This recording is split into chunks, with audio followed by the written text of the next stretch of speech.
Yang Speaks is sponsored by ExpressVPN. Your data is your business. Protect it at expressvpn.com/yang.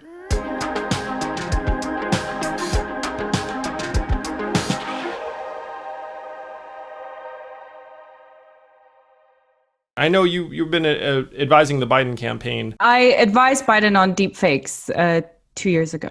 Do we have the technology right now that could go through and be like fake, fake, fake, fake, fake, fake, and then there's like one real one in there and be like real? So, right, ish. Could you have a tool that gives you like a spectrum of probability? Yeah. And that is how those detection tools work right now. The ones that are already out there, they're like, oh, this is 90% probably synthetic. But in 4 years' time, when it is time for the next election, some experts who I speak to think that as much as 90% of video content online could be synthetic. Oh, gosh. I think there's a short window in which something can still be done. I mean, a democracy can only work, a liberal democracy can only work if you have some kind of objective reality and some commitment to truth and the pursuit of truth. If the pursuit of truth no longer matters, then the only thing that matters is power.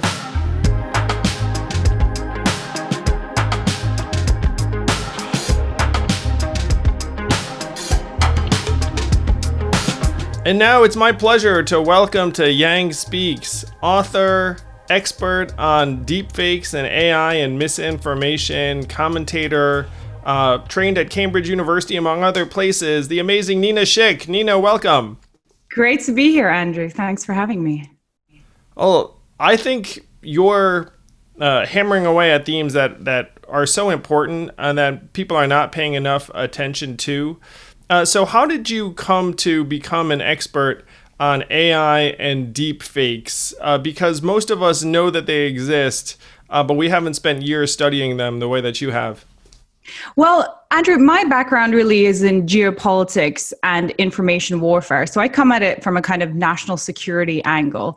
And I've spent the last decade really working at the heart of some of the huge political events in Europe and across the pond in the United States, looking at kind of the Russian invasion of Ukraine, what's happened around the Brexit vote, what happened in 2016 with the US election, and increasingly been starting to see how the information ecosystem is corroding to the extent that the age of information, which has been around for the last few decades, really has become the age of disinformation. It's dominated by bad information.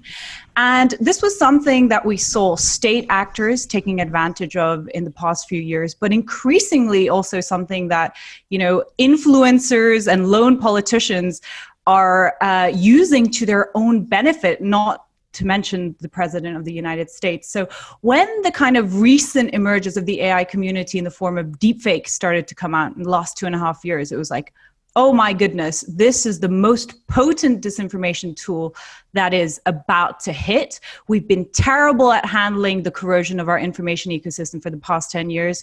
We are not ready for the age of synthetic media. So that's really how I came to it, from a kind of geopolitical angle, but it's far, far broader than that. And it's pervasive in every aspect of life. Synthetic media, is that simply anything that I alter? So if I were to take a photo of myself and then, make myself look better, like does that count as synthetic media, or is it strictly if you're doing something where it's deeply false and misinforming?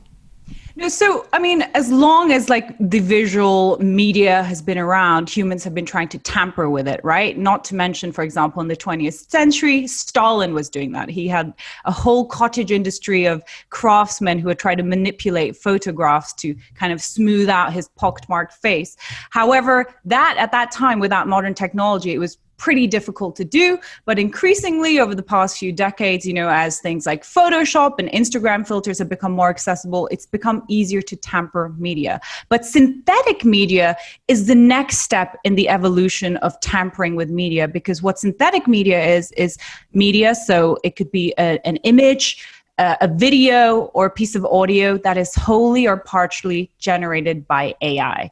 And what that means is it's going to make it easier than ever before to create high fidelity fake video, audio, and images at a scale that we have not seen until this point. So the deepfake that people might be acquainted with, and you include a couple examples in your book, Deepfakes, The Coming Infocalypse by Nina Schick. So if you are freaked out by this stuff and want to see what the background is and what the future can look like, this is the book for you. I learned a lot from it. So the most prominent examples that people might have encountered, there was a video of Barack Obama saying things that he never said that was produced with BuzzFeed. There were, I believe, some celebrity fake porn. Not that I've seen them, but I know that they're out there, that like people are putting celebrity faces on other people. So those are some of the examples of synthetic media that people might have seen. Are there other ways that we encounter synthetic media, like maybe without even knowing it? Well, Andrew, we are just at the start of the synthetic media revolution. And as in so many things, porn has been pioneering. It's only been a practical reality for about 2.5 years. This is when kind of the AI research became a practical reality. And it started on Reddit, where an anonymous user calling himself Deepfakes made these synthetic video creations, which were fake porn of non-consensual fake porn of female celebrities. And since then, that's when I first encountered it at the end of 2017. We have started to see deepfakes leaching out into politics, not only to politics, but into business life. For example, there was a huge instance last year of a CEO who was conned out of $250,000 because some crook used a deepfake to emulate his boss, calling him and telling him to wire money.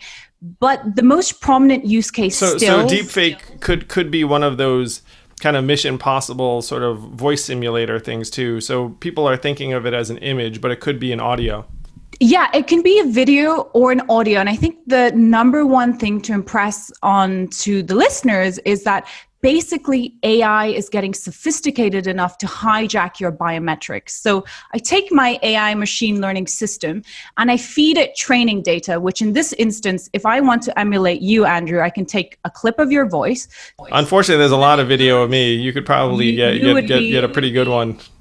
You would be an easy person to deepfake because of your public profile. I could just go on the internet, find a bunch of videos, find a bunch of audio clips, feed that into my machine learning system so the AI can be trained to emulate your voice, your likeness, and then I can make fake audio clips of you, or I can make fake video clips of you saying or doing anything. And because this technology really is still so nascent, we're only at the very beginning, it's getting better so much quicker than, it's getting better so quickly that soon, it's not even people who are only in the public eye, but anybody. So if there's a 5-second clip of you, there's a video of you on Facebook, anywhere on the internet, you also are fair game. So it's not only celebrities or politicians who are in the firing line, it's really everybody. And you already see that because in the first use case, non-consensual pornography, normal women are already being targeted. So when you see what's happening in porn, it doesn't take much to realize how that's going to percolate into politics. It's going to shape geopolitics, and it's also going to be something that every private citizen and every business needs to mitigate against. So you referenced the fact that Stalin had been doctoring his photos for a long time. And in your book, you catalog Russian leadership in this space. It seems like Russia has been investing significant resources in misinformation for quite some time. Can you talk about those investments that they've made and what those resources look like? Yeah, so my premise is that our entire information ecosystem has become increasingly untrustworthy and dangerous. And I start my story really with Russia because Russia is the master of disinformation. And before our entire information ecosystem became broken, Russia was channeling the spirit of bad information. Even during the Cold War, they were masters of disinformation and used that really to punch above their geopolitical weight. So one really famous and audacious disinformation campaign that the Soviets ran in the 1980s was the lie that the CIA invented HIV/AIDS in order to kill African Americans. Now, in the 1980s... That was them? That was them. And you know that is now still a cultural reference point. It's mentioned in The Wire. It's mentioned in, some rap songs. It is something that disproportionately affects, if you talk to public health officials, African American community to this day. In the 1980s, that myth took 10 years to go viral. However, now, the Russian strategy has not changed, but what has changed is the information ecosystem and the tools which they can use to infiltrate our kind of national debate. And they did that to great effect in 2016. So in 2013, the Russians were very, very quick to set up, they call it... So just to rewind for a second. So they've been doing this since the 1980s. So they've got 40 years of experience with this. And you reference the Internet Research Agency, the IRA, in your book. And so it brought to mind for me that there are buildings full of hundreds of Russian engineers and disinformers. One of the reasons why I was so struck by this track record is that I ran for president, which most people know. And what you're doing often is you're creating, or your supporters are creating various social media accounts, and they're a relatively recent vintage. So they could be, 2 weeks old, 2 months old. I mean, like there was no like Nebraska for Yang before, like quite recently. So then like if a social media account pops up, you're like, oh, that makes sense. But in some of these cases, Russia has been planting these seeds for years and years. So you could show up on the scene and see some social media account that's been in place for like 8 or 10 years, which makes it seem very, very real. It seems like, well, there's no way someone could have faked this. And even for a normal user, when someone says something to you that's like, nasty or whatever, and then you go to their account and you're like, oh, this is like a brand new account. Like, this thing's not even real. This is totally a bot.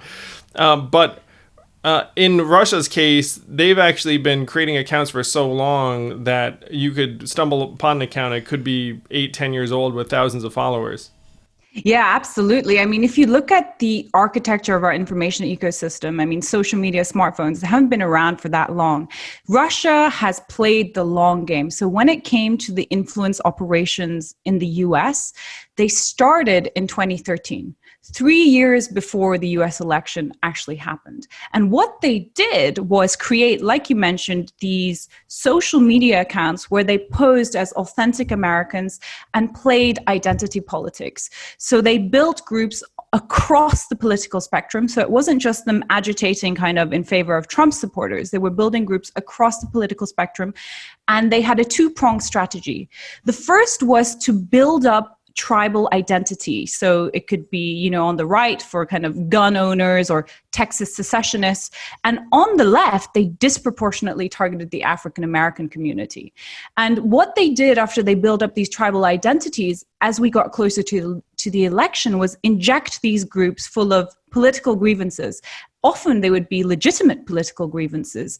And in the case of the African American community, as we got closer to the election, it was in order to make sure that they didn't go and vote. So saying things like Hillary Clinton is not a president for Black Americans, neither is Donald Trump, we need to sit this one out. We don't know so I think it'd be foolish to say that the election was swung by the Russians. But what is an uncontrovertible truth, something that all of the US intelligence agencies have now established, is that they intervened in the public debate. So it's very alarming to see that this is something that the President of the United States refuses to engage with, and something that's become such a politicized issue in the United States. Because what that means is we can't defend against this enemy who is trying to break American democracy from within. So this image of a building and hundreds of Russian engineers and designers and content creators, that's real. Like there is that building. There are these hundreds of people. They've been doing it for years and even decades. To the extent that we have any measurements around the scale of the resources, do we know how many people work at the Internet Research Agency in Russia, and do they have any legitimate opportunity? They have any legitimate activities, or is like the entire Internet Research Agency just pitting Americans and I assume Europeans and other people in other parts of the world creating fake accounts and pitting us against each other? Well, in my book, I quote a Soviet KGB defector. He gave an interview in 1984, in which he said that the majority of the resources of the KGB, the forebear to the Russian intelligence services, was spent on spreading disinformation, right? So it wasn't on spying as such. It was actually to spread disinformation so that your enemy or your target is inundated with so much information that they can't come to the right conclusion in their own national interest or in their own interest. So the IRA has a tremendous amount of resources. The Russian state invests a lot of resources into disinformation operations. It's something that has always allowed it to punch geopolitically above its weight.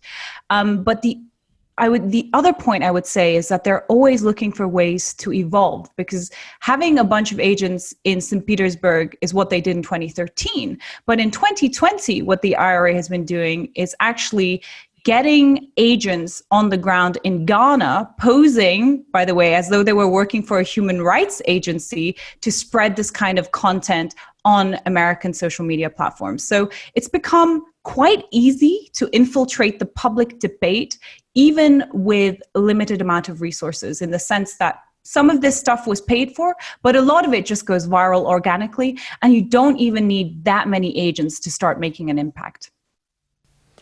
Why would they cite that in Ghana at a human rights or sounds like a fake human rights organization? Is that because our countermeasures are somehow less effective if they're coming at it from another location? Well, I mean, it's in order. I mean, they've been tremendously, creative in a way when it comes to finding ways to disrupt American democracy. So the MO in 2013 to 2016 was the troll factory in St. Petersburg, right? By the way, that was only one way in which they intervened in the American election. Another thing that they did was the classic hacking and dumping, the DNC server, we know that, as well as attacking election infrastructure. The social media influence operations that I'm talking about, they're inventing new ways to do it, because they know that the intelligence service, the intelligence agencies know what the IRA did last time around. So this time, when you have the front in Ghana, and the interesting thing about the front in Ghana was that a lot of the people who were hired at this human rights agency, they were basically given a lot of the memes and the content that went organically viral in 2016.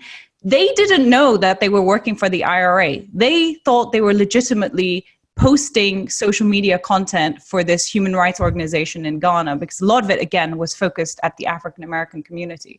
So they're just very creative at finding ways to use the architecture of our information ecosystem to meet their geopolitical aims.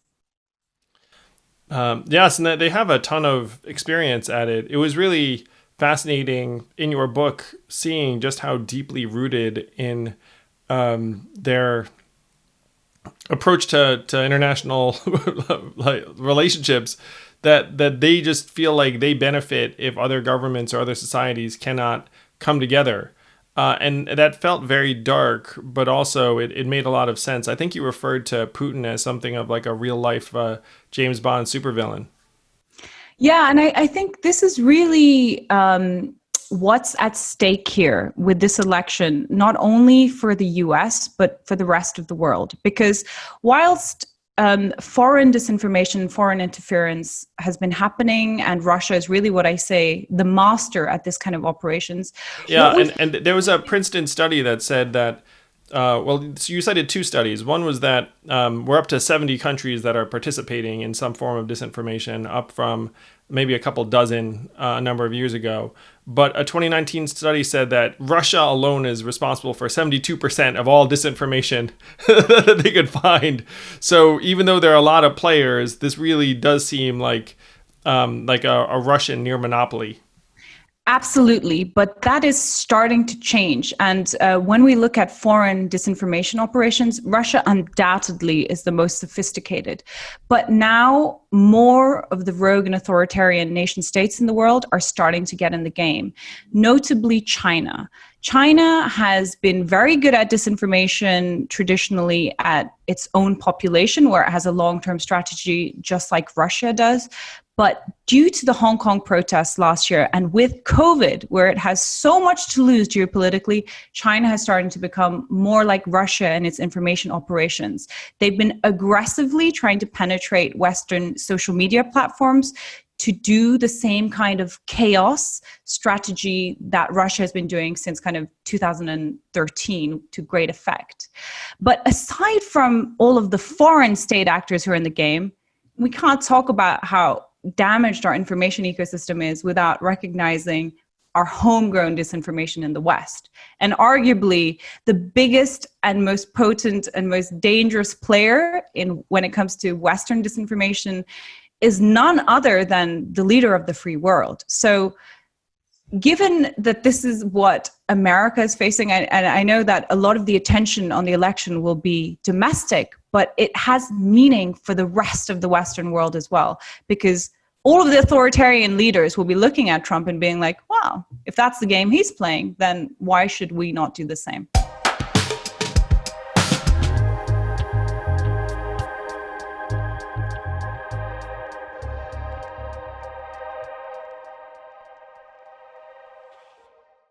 Okay, guys, I want to talk about something weird. I want to talk about butts. I want to talk about butt stuff. We've got a new sponsor for Yang Speaks, and it's called Tushy. So here's the deal. Most people suffer when they go poop, it seems like. And Tushy sent me a bunch of research, and I've done my own research on this since they sent it. And it's pretty interesting and real. Most of us wipe instead of wash, and then there's things called bidets that are really popular in Europe, but they're not popular in the United States yet because they're so expensive. They cost thousands of bucks to install. They're a pain. But Tushy is changing that. So Hello Tushy has made a modern bidet attachment to democratize the blessings bestowed by bidets. That's their quote, which I think is hilarious, and offer clean buttholes to everyone. I can't believe I'm reading this. This is awesome. All right, but seriously, this product's great. I'm a wipes guy, not a toilet paper guy, but post discovering Tushy, I'm now a Tushy guy, or let's call it a bidet guy. So it saves paper. It actually saves water. It's better for the environment. It's pretty awesome. No need to wipe. No need to buy toilet paper. So save money, save time, and it feels great. So every Hello Tushy bidet attachment comes with a 60-day risk-free guarantee and a 12-month warranty. So if it breaks, you get a new one. Or if you don't like it in 2 months, you can get rid of it. No harm, no foul. So join millions of people are doing this. Millions. This is like the best kept secret. Millions of people are switching to Tushy. So here's the deal. Go to hellotushy.com/Yang and get 10% off. 10% off is an awesome deal. Special offer just for Yang Speak listeners. Go to hellotushy.com/Yang. That's TUSHY. hellotushy.com/Yang for 10% off. You use water to clean the rest of your body, but we use paper to clean our butts. It's time to fix that. So let's talk about butt stuff on Yang Speaks. Check out hellotushy.com/Yang. It's awesome. I'm a huge fan. Check it out.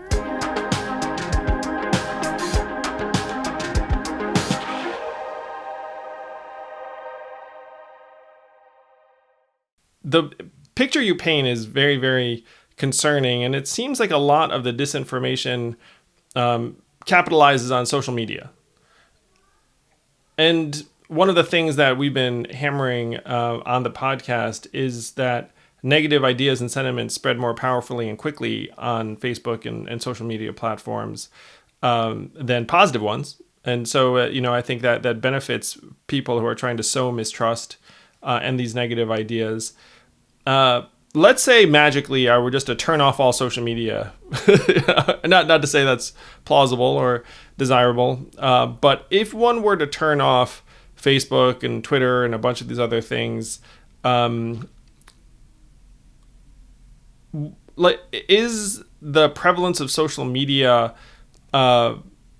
the primary reason why disinformation seems to be more effective now than it was in past periods? Yeah, I think that the first point I'd say is that, bad information, disinformation has existed since time immemorial. It is fundamentally at its heart not the technology that created it. It's a human problem. However, what's happened in the last 30 years is that the architecture of our information ecosystem has changed so rapidly that we as a society simply have not been able to keep up.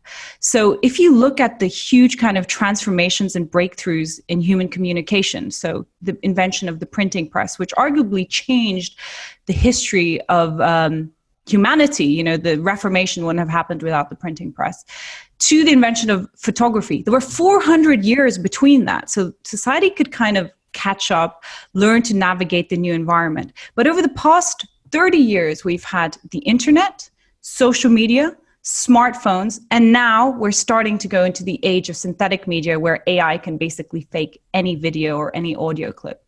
We have not been able, in the age of information, to build any safeguards into our information ecosystem. And the other thing, you mentioned the social media platforms, is that we have these new arbiters of power who are not accountable to the people. They're not elected. So I think there's a very, very important debate to be had. And I welcome, your interventions in this field, because I think this is going to be one of the most important political questions to get right. Very important debate to be had about who controls the information ecosystem and who benefits from it, and why do we not have more safeguards, because we certainly need to. And so that's where I'd like to turn our attention. So let's take as a given, which I agree, and I agreed before I read your book, and now it's all the more compelling, that number one, that there are foreign actors that want to foment unrest and mistrust in American politics and American life, American society. And I think most people listening to this or watching this would agree, yes, that's happening. Two, that the tools that they use to do so are getting more and more powerful and compelling. And three, now the way we get information through social media, the fragmentation of media and the polarization also makes it so that the techniques that they use will become more powerful and harder to stop. So let's take those three things as true, which I totally agree. They're all true. We can all see it and feel it. So now let's imagine that I'm the president, or you're talking to the president. I know you've been advising the Biden campaign. Is that correct? I advised Biden on deepfakes 2 years ago when they 2 years ago. Emerging. Pretty recent vintage. What are the safeguards and countermeasures that we could install? Because a lot of people listening to this right now, Nina, are like, oh my gosh, like I give up. Like I think I'm watching Andrew Yang talk to Nina Schick, but maybe I'm not. This whole thing could just be like a giant fabrication, which it could be theoretically. How do we know? So you do make some suggestions, but would love to talk to you about what possible solutions look like. What could we do if, let's say, hypothetically, we have control of the government of the United States of America, 2021, we look up and say, all right, we have to address this problem? Yeah, I mean, the first step, I think, as the old adage goes, knowledge is power. So the first step is just understanding what's going on, how the entire information ecosystem has been corrupted, and how this is playing out in all its dimensions, from kind of the crazy geopolitical information warfare to homegrown domestic disinformation, and how that's corroding our political system. And I would say it's an existential threat to Western democracies, as well as how, any company owner, any business owner, or any private individual can be impacted by this as well. So I think first thing is putting it in a conceptual framework and understanding how fake porn is related to deepfakes, Donald Trump, Russian interference. Once you have that, then you can start looking at solutions. And broadly, the solutions kind of fall into two categories. The first is the technical solutions. So building the AI software to detect video manipulations, because as synthetic media... So let's start with that, Nina. Like, let's say you're Russia and you make 100 synthetic media videos and audio recordings. Do we have the technology right now that could go through and be like fake, fake, fake, fake, fake, fake, and then there's like one real one in there and be like real? So, right, ish is the answer, because there are several kind of deepfake detection tools, but given that they can be generated using different kind of machine learning systems, there's no one detection tool that can detect them all.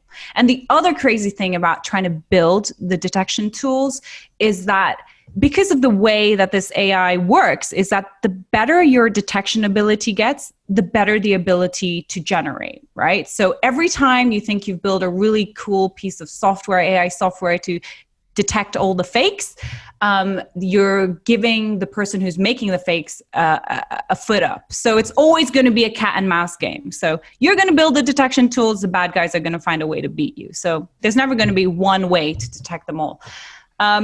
Right now, again, this has only been around for about 2.5 years. So there are some tools out there. There's no one universal tool is the short answer. Could you have a tool that gives you like a spectrum of probability where you could say this thing is probably real, this thing might be fake, within like a certain measure of confidence? I get that you can't categorically say real, fake, but you could be like, we think this one's probably real, or we think this one's probably fake.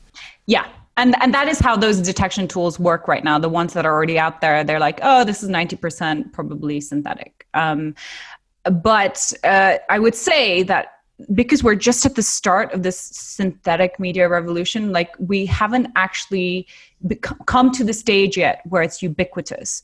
But in 4 years' time, when it is time for the next election, some experts who I speak to think that as much as 90% of video content online could be synthetic. Gosh. There is an urgency, which isn't, so it hasn't hit us yet, but in 4 years' time, we're looking at something completely different. I actually think this election is more likely to be disrupted by something called the liar's dividend. Because if we live in a world, Andrew, where anything can be faked, right? Including video, which we tend to see as authentic, right? Which is why video evidence in court is so powerful. If everything can be faked, then everything can also be denied. And that is something called the liar's dividend. And you already see that happening now. And this is something that's only going to get more potent as time goes on. There's actually one candidate, a Republican candidate standing for Congress, who took the George Floyd video, that powerful video, which unleashed a movement not only across the US, but across the world. And she's written a 24-page document saying that it's a deep fake. So you're going to see a lot more of that.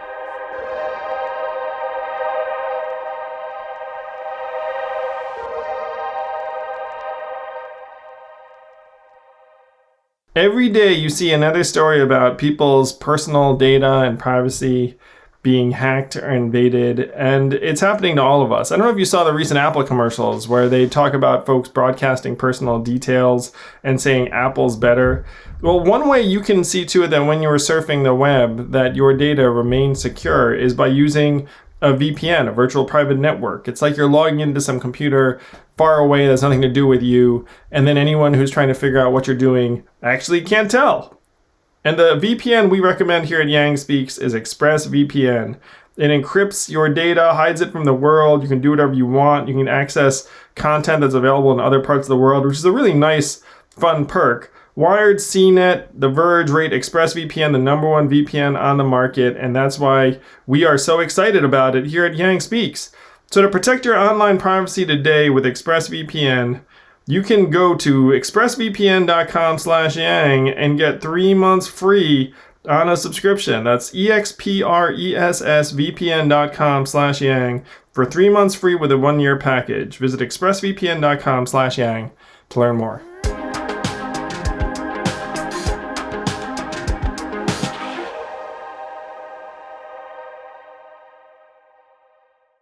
Okay, so there isn't an easy technical fix. You can have some AI tools that catch some degree of synthetic media or some proportion of it, but not enough where you can say problem solved. So what else? What else lies in the technical? Okay, so that the first part of technical solutions is detection. The second part is provenance, right? So you actually try to prove what media is authentic, and this is going to become increasingly important for like activists, journalists, people who are trying to record something and hold someone either to account as a kind of human rights abuse or to show that what they have done is authentic. And you basically try and embed that into almost the hardware of your phone or your camera. It's almost like a watermark, which is indelible. You can't tamper it. So that always is shown to be authentic.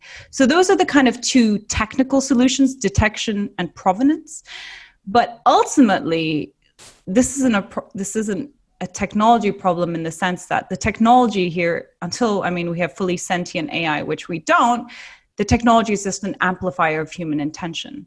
So the real solution comes with policy, legal, digital literacy and education. This is something that just the technology isn't going to make go away. It's something that society needs to grasp as a national security, and I would say, one of the most important issues for the future of liberal democracy. So if you were president, I would say make the information ecosystem and the architecture of the information ecosystem, shoring that up, one of the single top most priorities of your presidency. So let's say it is our top priority, which from this conversation and your research, it really should be.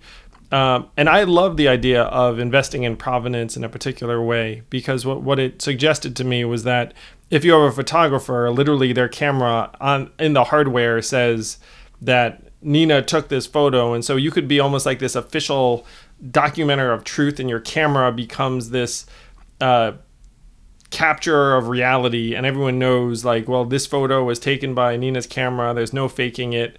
This was actual truth. And so you could end up investing in various devices, individuals, organizations. We know your stuff is real.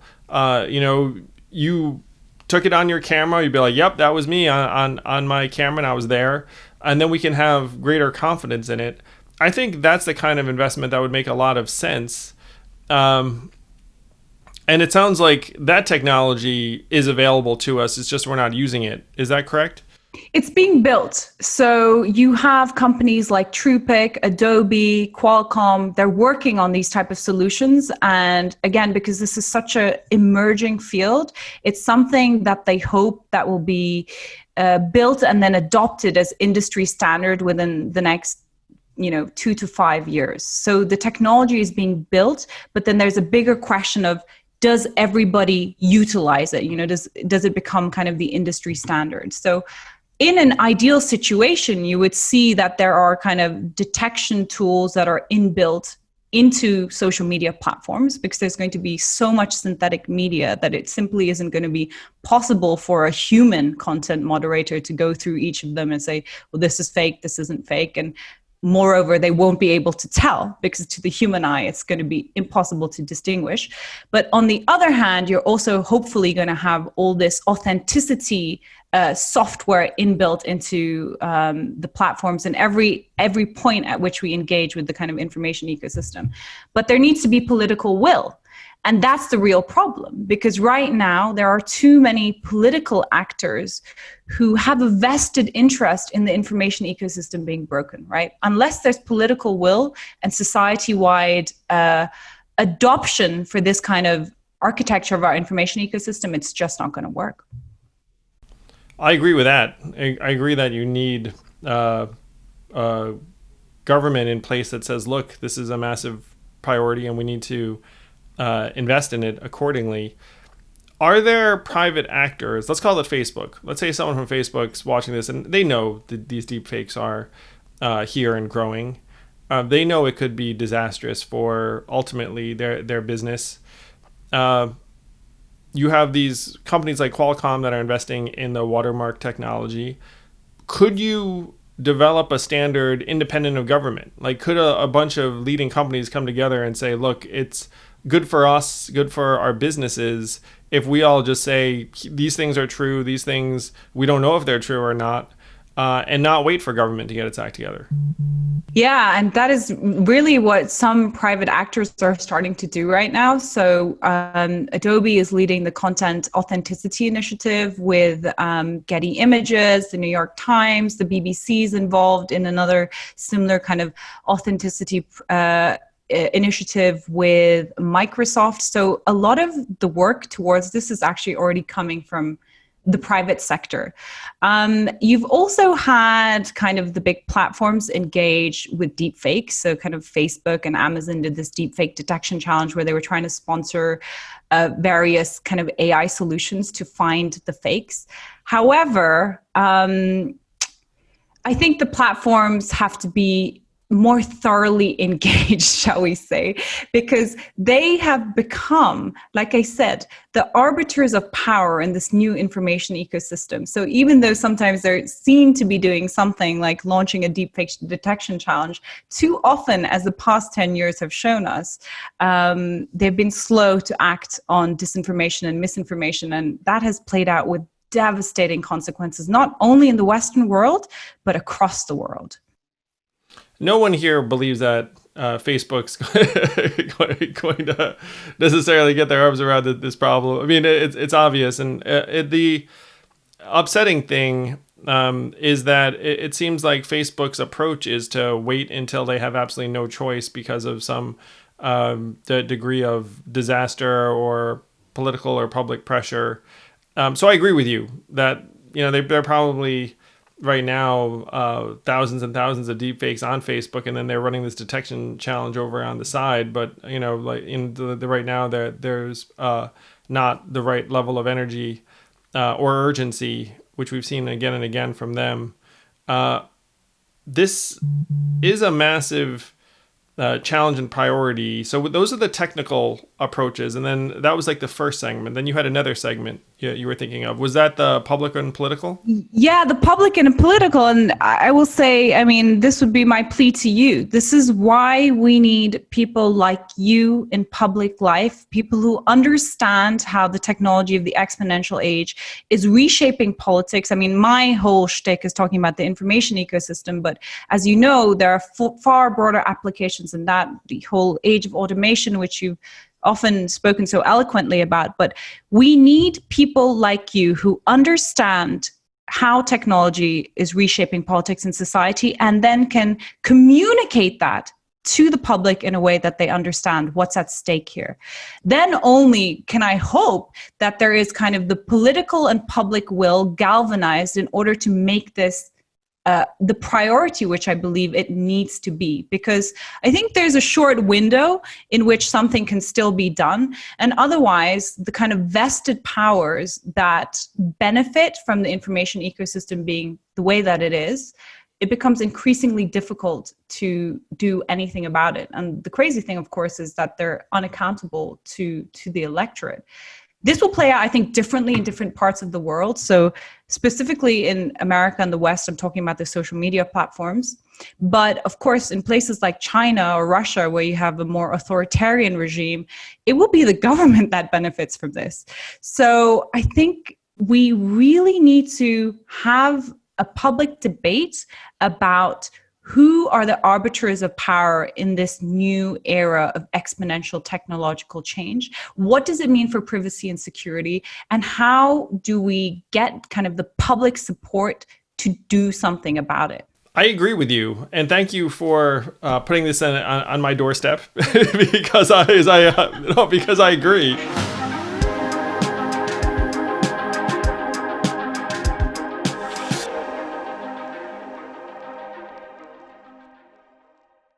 Okay, this episode of Yang Speaks is brought to you by Stamps.com. I'm a huge fan of Stamps.com. We use them on the campaign a lot because I hate the post office. I actually got kicked out of a post office recently. There's these ridiculous rules that you need additional forms of identification to open a P.O. box.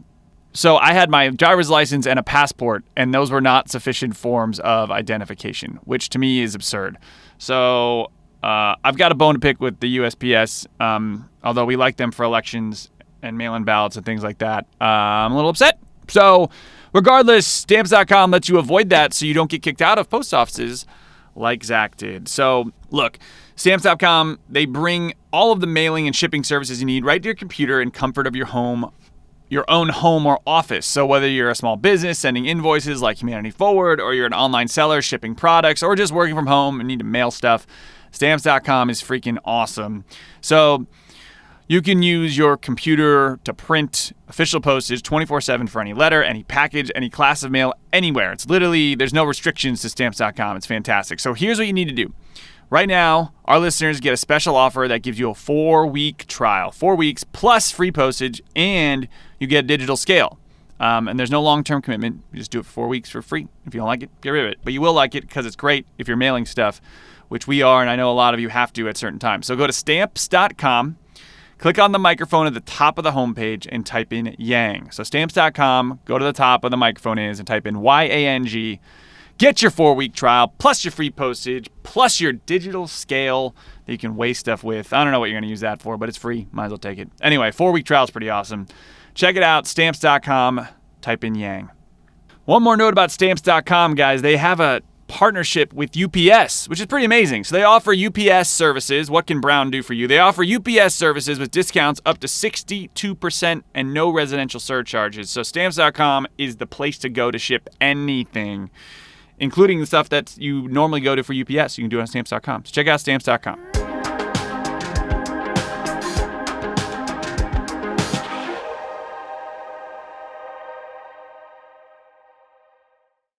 So right now in the United States, we have deep skepticism of the media. I think the trust in media that I saw most recently was 41%, the major media organizations. And it runs the gamut along party lines. So if you are a Democrat in the United States of America, you trust the national media at a higher level, let's call it 58% or 60%. And then independents are around 40%. And then Republicans are at something like 20%. so that's and it's been migrating downward over time. So that's where we are right now. So then if you go and say, look, we have to get our arms around this and establish what the heck is real and what's not real, like what's true and false, you have a significant proportion of the American people already that are like, whatever you're doing, like, I don't trust it. It's nonsense. Like, you know, you're trying to control me, control us.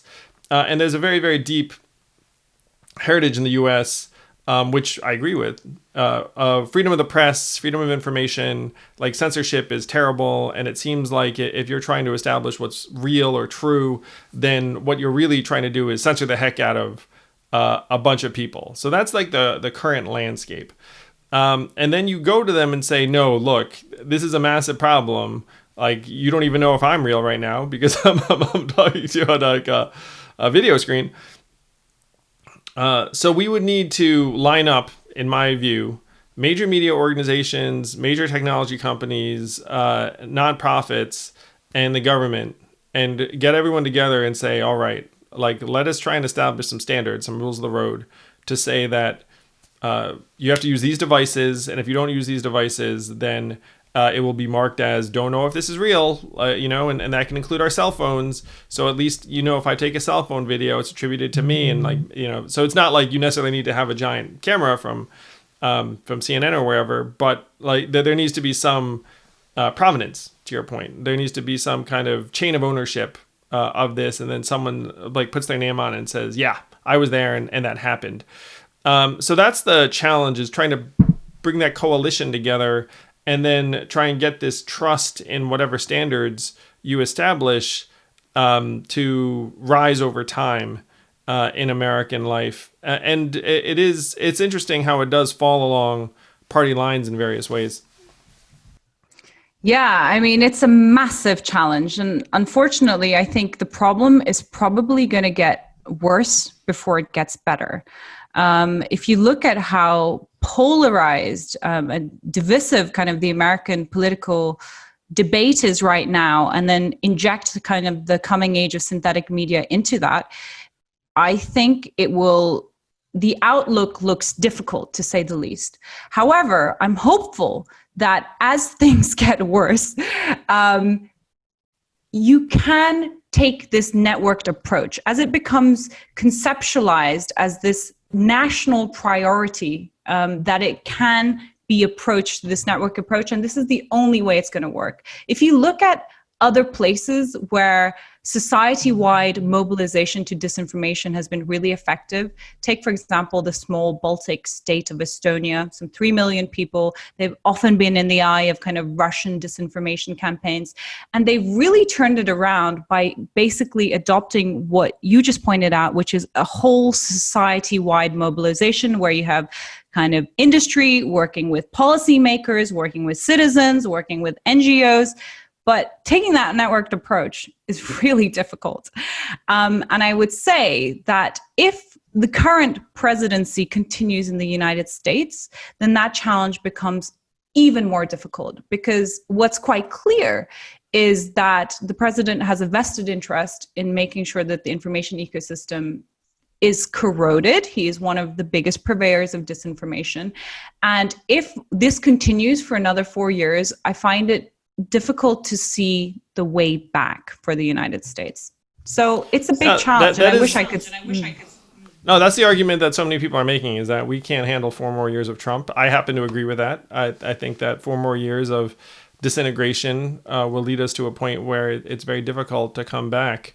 Though many people think of it for different reasons than what you're describing, Nina, but there have been folks who've said that U.S. democracy itself is on the line. Yeah, and I don't think that's an exaggeration at all, because a democracy can only work, a liberal democracy can only work if you have some kind of objective reality and some commitment to truth and the pursuit of truth. If the pursuit of truth no longer matters, then the only thing that matters is power, and who has the power to control narratives. So that then ends up becoming very authoritarian. The other places in the world where the only thing that matters is the authoritarian nation states. And it's no exaggeration to say that American democracy is on the line, not only with implications for the US, but for the rest of the Western world, which is why, with my kind of background in geopolitics and European politics, we're always looking towards the United States, because we know that whatever happens in the US is really a harbinger for the rest of the Western world. So we're watching with tenterhooks as to what happens in November. Wow, lots of pressure on the U.S. to get this thing right. I just thought of a name for this effort that needs to be built. Something like the Coalition of Authenticity, because everyone wants something to be authentic. Like I don't think that anyone could be angry at that, and that's really what we're trying to shore up, is the fact that if I say something happened, I recorded it, then it was authentically documented. Because I was thinking, frankly, Nina, about other things that just sound very heavy-handed and authoritarian. Where if you had if you use the word truth, then everyone would be like, "Oh," it would immediately become very, very angry, because that's Orwellian. It's like, we're the Ministry of Truth. We're here to tell you what's true. So you want to focus just on whether the event actually happened, whether it authentically was documented. And you need a robust political debate about, because all of the things that you already mentioned, the strong tradition, freedom of expression, freedom of speech, all of these tenets that are fundamental to our democracy, we don't, of course, want to lose these. However, we need to be realistic in terms of how quickly our information ecosystem has changed and how we as a society need to keep up with that. And too often we've kind of allowed the cool technology to be built, saying there's going to be no downside, but we know that it's just an amplifier for human intention. So while there is all this upside, what's becoming very clear is that there's all this downside, and we kind of need to do something about it before it runs away. So I would say society needs to catch up with how quickly our information ecosystem has changed, and we can still do it while remaining true to kind of the liberal values for freedom of expression, and that is fundamental. Yeah, we just need to get our acts together very quickly and dramatically. This is such an important. There's such an important conversation, and it's necessary for democracy to function, because if you don't have a set of facts that you can agree on, or a reality, then how can you trust that people are able to vote in a way that is supposed to be according to the will of the people and presumably in the public interest? The Coalition of Authenticity is the working title until we can think of something better that people will like better. We'll have to focus group that thing or test it. But I'm with you, and we need to build this. Hopefully we'll have an opportunity starting in 2021.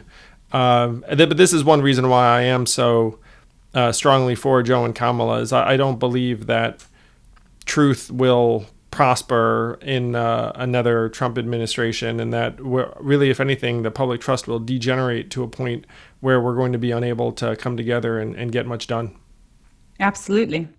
And if you look at kind of the polarization in the US in the political discourse, I mean, it predates Trump, but it is at the highest level it's ever been under Trump. And 4 more years of this kind of environment, it's difficult to see how the United States can come together after that. And as I already mentioned, the implications for the rest of the world are dire as well. So we're counting on you. Yeah, counting on the U.S. I mean, those are right now, like a lot of Americans are like, uh-oh. But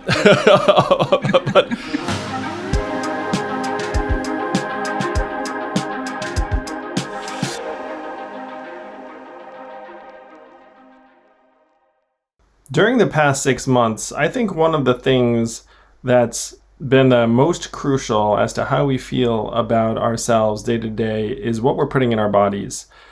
It's so easy when you're home all day just to eat crap, frankly.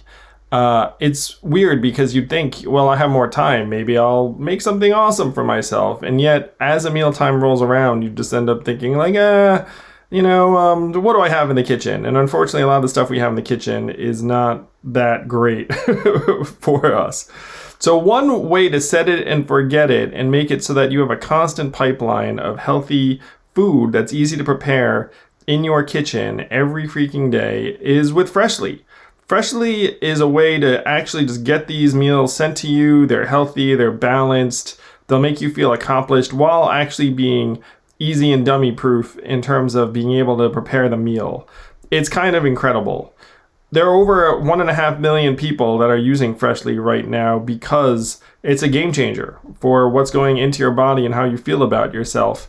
And right now, Freshly is offering listeners to Yang Speaks $40 off their first 2 orders at freshly.com/yang. That's freshly.com/yang so you can start eating better and feeling better about yourself.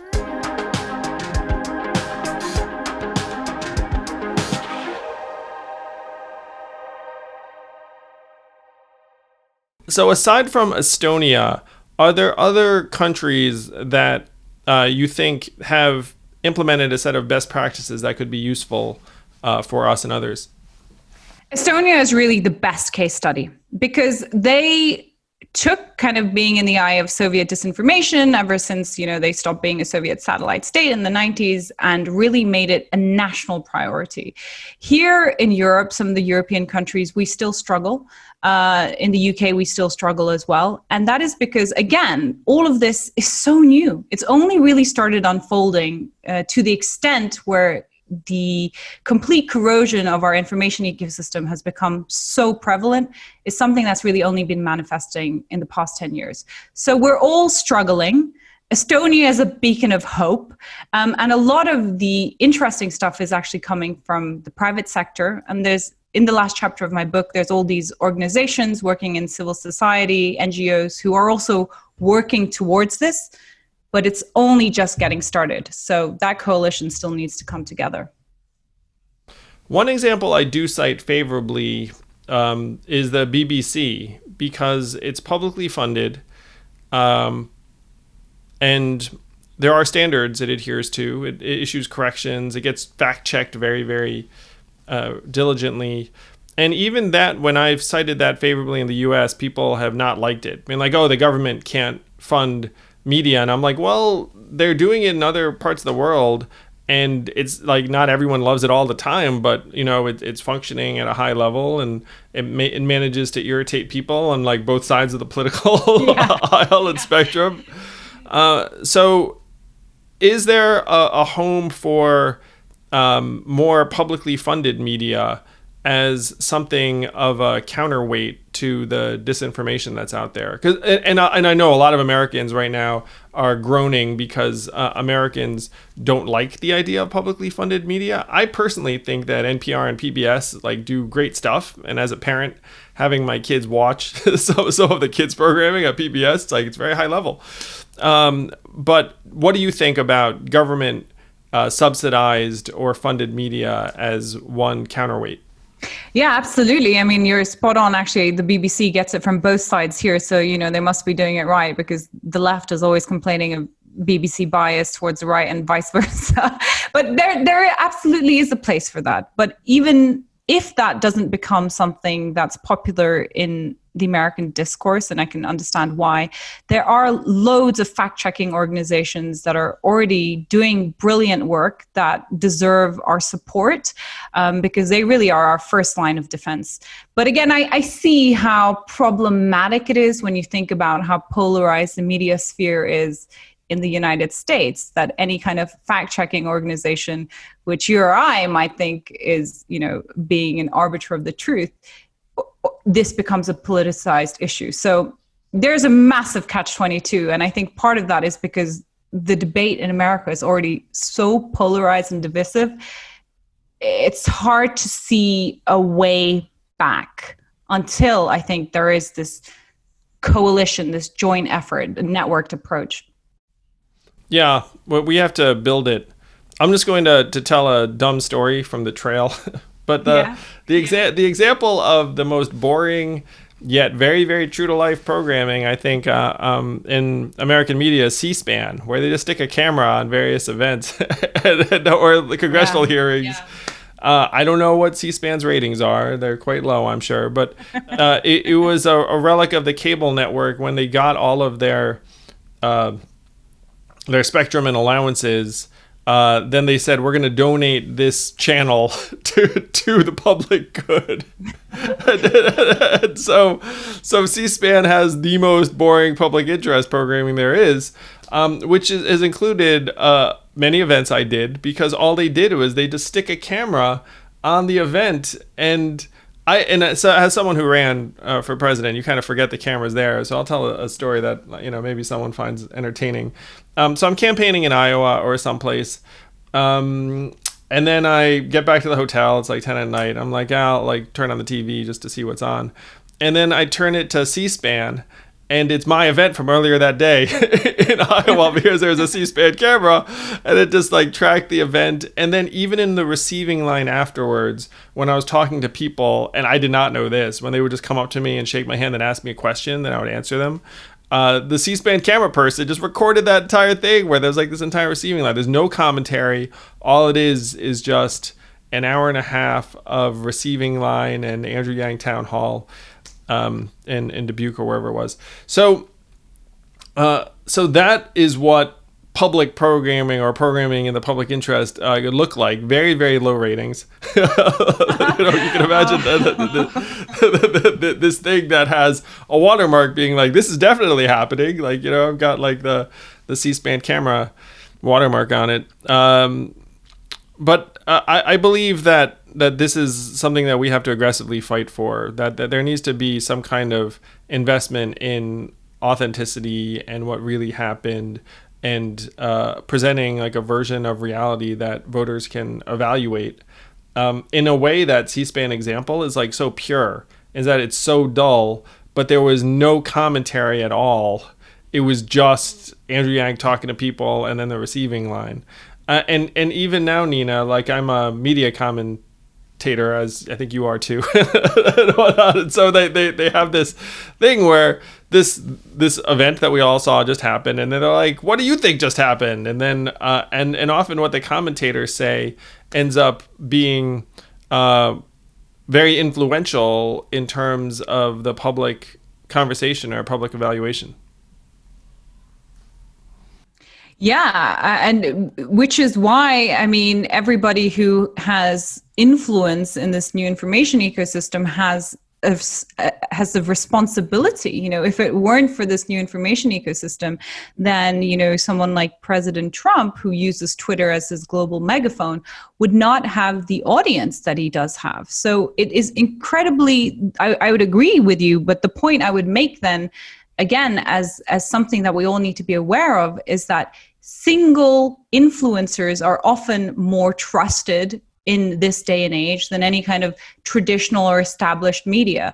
Now, that can be also because they're a purveyor of disinformation. And I think that is like the interesting thing about the coming age of synthetic media as well, because it will take the democratization of disinformation one step further. When any YouTuber can basically create a video, a piece of manipulated video, which right now is only in the domain of a Hollywood studio, right? Somebody with loads of special effects artists and a multi-million-dollar budget. I mean, you can look at some of the deepfake stuff on YouTube, but there's one guy who's taken The Irishman, you know, Scorsese's latest film, which he spent millions on with a 3-ray camera.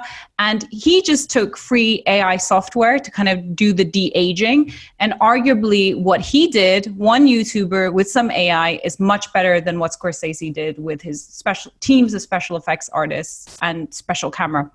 So we're entering an age where anybody can be an influencer, which can be used for good, but it can also be used for bad. And with synthetic media, it means that anybody can actually alter your perception of the world. So you can get very philosophical about it. But it is, I think, again, my book is just to lay it out, to put it in a conceptual framework, to say this is what's happening, because I think the first step is understanding. And then only can we start really talking about technical, policy, and society-wide solutions. And this is where I hope someone like you will take this on your platform into the public sphere, because I think it is one of the most critical issues of the next decade. Well, the next few years, really. Mission accomplished, Nina. The Infocalypse is here, and we have to try and fight it and make it so that we can survive this time. I agree with you that I think the public trusts individuals more instinctively than media organizations at this point. And I benefited from that public trust where there are a number of podcasters that had me on their shows. And then because they were supportive, then their followers or the people that viewed it also became supportive. So I benefited from that relationship. And I believe I'm sort of part of that, where there are folks who will watch this and because they think that I'm an honest actor. But I agree with you that there are folks who are not very honest actors who also can develop massive followings. And in some cases, it might be more, frankly, easy for them to develop massive followings because you can do something that's inflammatory that a lot of people are kind of waiting for. Because a lot of people want to say, like, I knew it. Like, I knew those people were up to no good. I knew that, you know, there was this conspiracy at work. Like, you know, that's a human impulse. And if you want to develop a big following, you can feed that impulse, become very popular. And then what's your next move? You just got to keep feeding it. Like, there are folks that have that relationship too. So what you call the Infocalypse, like I've thought about as the cacophony. It just like at some point you have so many voices shouting that it's impossible to discern what the heck is going on. And then one of the things that many rational people do is check out. They're like, everyone's too angry, too shrill. I don't know what the heck is real from not real. And, you know, it's not realistic for me to invest, you know, like hours and hours of time, like trying to figure out, like fact checking everything I see, you know, like you know, people aren't really wired that way.